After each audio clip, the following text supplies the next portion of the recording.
Antes de empezar, quiero dejar algo muy claro. Lo que vas a escuchar no es un ataque personal contra quienes deciden tener hijos. No es un insulto, ni un juicio moral dirigido a nadie. Lo que traigo aquí es la visión radical de un filósofo, una mirada dura, casi cruel, que busca sacudirte para que pienses más allá de lo que siempre te han contado. Hablamos de una perspectiva filosófica, no de una sentencia absoluta sobre tu vida. Arthur Schopenhauer sostenía que traer hijos al mundo era uno de los actos más irracionales que el ser humano podía cometer. Para él, no se trataba de amor ni de generosidad, sino de un engaño brutal de la naturaleza, un truco diseñado para perpetuar la especie a costa del individuo. Según este pensamiento, lo que llamamos propósito o legado no es más que un disfraz del instinto, un espejismo que convence al ser humano de que su vida tendrá sentido solo si se multiplica. Aquí aparece la paradoja. Lo que se presenta como el mayor acto de amor podría, desde esta mirada, ser interpretado como la decisión más insensata. Porque traer hijos no garantiza felicidad, ni asegura plenitud. Multiplica las posibilidades de dolor, de frustración y de esclavitud a rutinas que devoran la libertad personal. Para Schopenhauer, cada nacimiento no era un milagro, sino una condena inevitable al sufrimiento que acompaña toda vida humana. Ahora bien, es importante repetirlo. Esto es una lectura filosófica, no una verdad escrita en piedra. Sin embargo, aunque no compartas al 100% esta visión, es difícil evitar que resuene dentro de ti esa inquietud. ¿Y si en parte tuviese razón?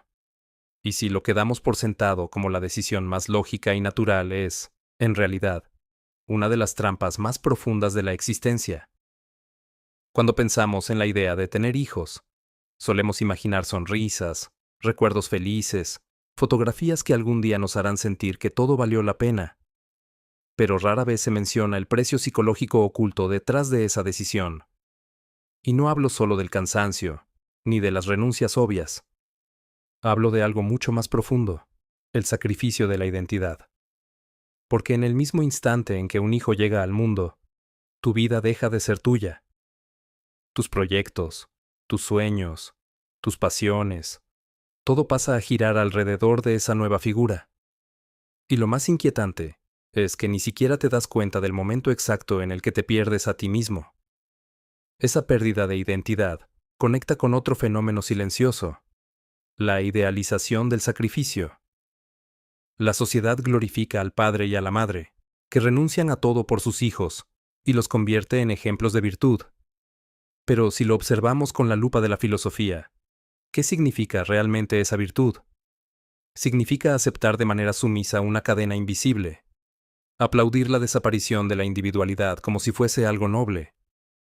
El sacrificio se convierte en espectáculo, y nadie se atreve a preguntar, ¿por qué es necesario que una vida se borre para que otra se escriba? De aquí nace otra trampa, la confusión entre amor y deber. Amar debería ser un acto libre, un regalo sin cadenas. Pero cuando hablamos de hijos, el amor se mezcla con obligación, con presión, con la carga de ser indispensable. Y entonces el amor deja de ser libertad para convertirse en un deber permanente. Un deber que muchas veces genera resentimiento, frustración y culpa. Esa mezcla tóxica no aparece en los cuentos de hadas, pero es la que más pesa en la vida real. Este punto nos lleva a algo aún más inquietante: la procreación como refugio contra el miedo existencial.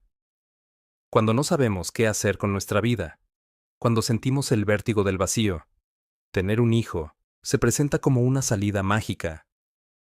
De repente todo parece tener sentido: cuidar, alimentar, educar. Pero ese sentido no nace de la conciencia, sino del miedo a no tenerlo. Es una huida disfrazada de propósito. Y lo curioso es que cuanto más huimos, más atrapados quedamos. Ahora, si unimos todas estas piezas, aparece un patrón perturbador. Tener hijos no es solo una decisión personal. Es un engranaje perfecto para mantener el orden social. Porque un individuo libre, sin ataduras, puede arriesgarse, puede rebelarse, puede crear algo nuevo. Pero un individuo con hijos es mucho más fácil de domesticar. La responsabilidad lo vuelve obediente. La obligación lo vuelve predecible. Y de este modo, lo que parecía un gesto de amor se transforma en el mecanismo más eficaz de control. ¿Y qué ocurre cuando alguien decide romper con este ciclo? Aparece de inmediato la figura del egoísta. La sociedad señala al que elige no tener hijos como alguien inmaduro, frío, incapaz de sacrificarse. Pero si lo miramos desde esta otra perspectiva, quizá no sea egoísmo, sino lucidez. Tal vez la verdadera valentía no esté en seguir el guión establecido, sino en enfrentarse al vacío y atreverse a escribir uno propio. Ese acto, aunque incómodo, abre la puerta a una vida distinta. Una vida donde el amor no nace del deber, sino de la elección. Donde la identidad no se diluye, sino que se expande. Donde la libertad no se sacrifica, sino que se cultiva. Cuando alguien rompe el ciclo, no solo desafía a su familia o a su entorno más cercano, sino que desafía a toda una estructura cultural que lleva siglos repitiendo la misma narrativa. Y aquí sucede algo fascinante. Cuanto más incómoda es la decisión, más feroz es la reacción del entorno.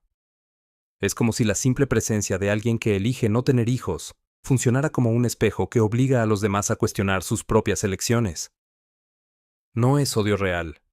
Es miedo disfrazado de crítica. Porque si esa persona puede vivir sin hijos y aún así construir una vida plena, ¿qué dice eso de quienes sacrificaron todo para seguir el guión? En ese momento, aparece la incomodidad más grande de todas. La posibilidad de que el sentido que muchos creen haber encontrado sea, en realidad, un autoengaño. Y el ser humano no soporta que le toquen sus autoengaños. Por eso etiquetar como egoísta al que decide no procrear es un mecanismo de defensa, un intento desesperado de proteger la ilusión de que el sacrificio fue necesario, y no en vano. Lo irónico es que, lejos de ser egoísta, quien se niega a traer hijos al mundo, podría estar realizando el mayor acto de compasión posible. Compasión hacia sí mismo, porque se concede la oportunidad de vivir con autenticidad. Y compasión hacia los que nunca nacerán, porque evita condenarlos al mismo dolor que acompaña a toda existencia humana. Es un gesto que, aunque no se entienda fácilmente, encierra una ética radical. La ética de no multiplicar el sufrimiento.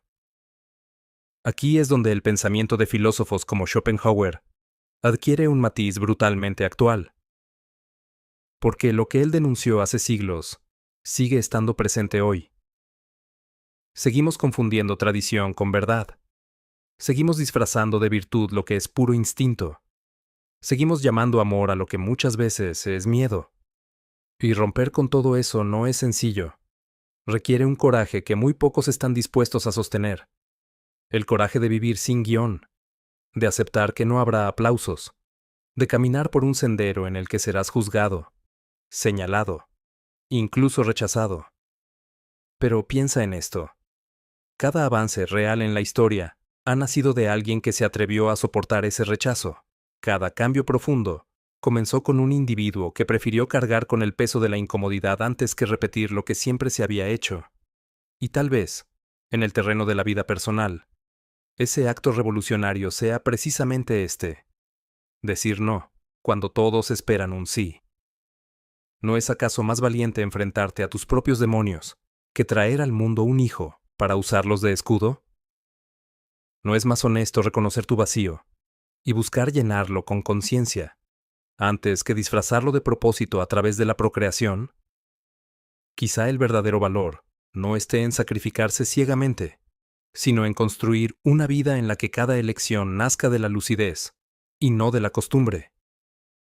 Y aquí viene lo más interesante.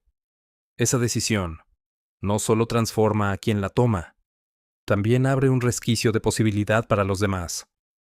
Porque cuando alguien demuestra que se puede vivir sin hijos, y aún así tener una vida rica, intensa, creativa y libre, destruye de un golpe la mentira de que la paternidad es la única forma de alcanzar plenitud. Esa grieta pequeña pero poderosa Es la semilla de un cambio cultural que tarde o temprano se expandirá. El silencio de quienes eligen este camino no es vacío, es resistencia. Es la forma más elegante de rebelarse contra un sistema que necesita multiplicar cuerpos para seguir funcionando. Es la prueba de que la libertad, aunque solitaria, es más poderosa que cualquier tradición impuesta. Y si logras entender esto, aunque solo sea por un instante, habrás visto lo que muchos prefieren no ver jamás. Que tal vez lo más sensato, lo más consciente y lo más humano que puedes hacer es no traer más humanos al mundo. Y cuando llegamos a ese punto, aparece una cuestión que rara vez se toca: la herencia psicológica. Porque más allá de la genética, lo que realmente transmitimos a los hijos son nuestras heridas, nuestros miedos, nuestras frustraciones mal resueltas.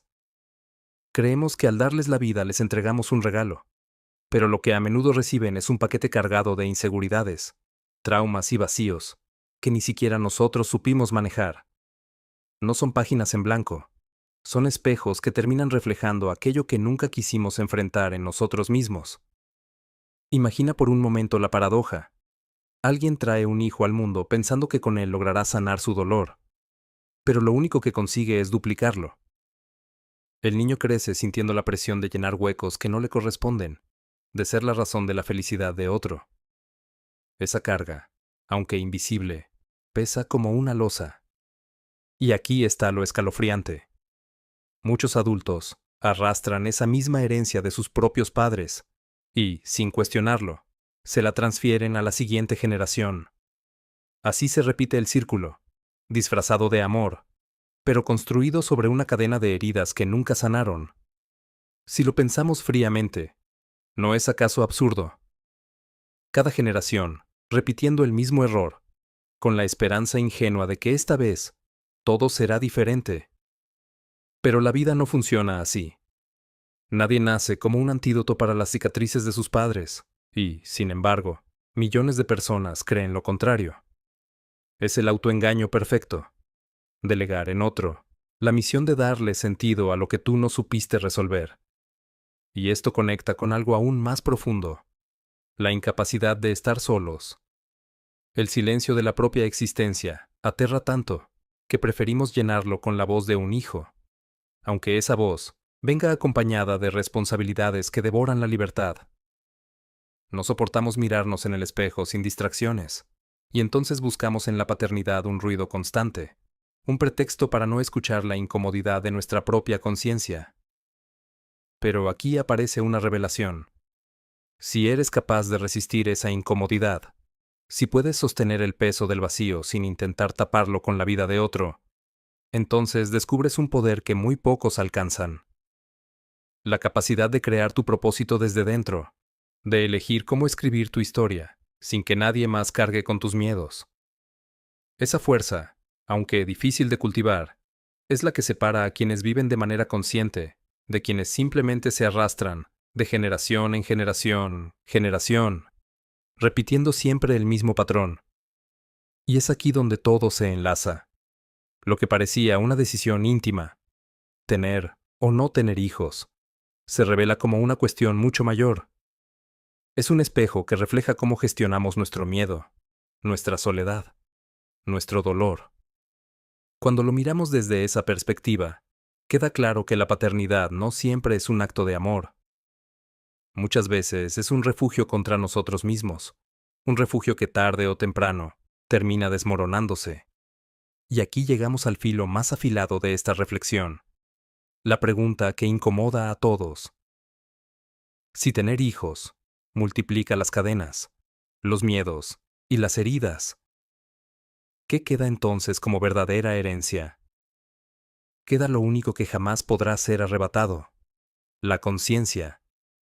Una vida sin hijos no es una vida vacía, es una vida con espacio.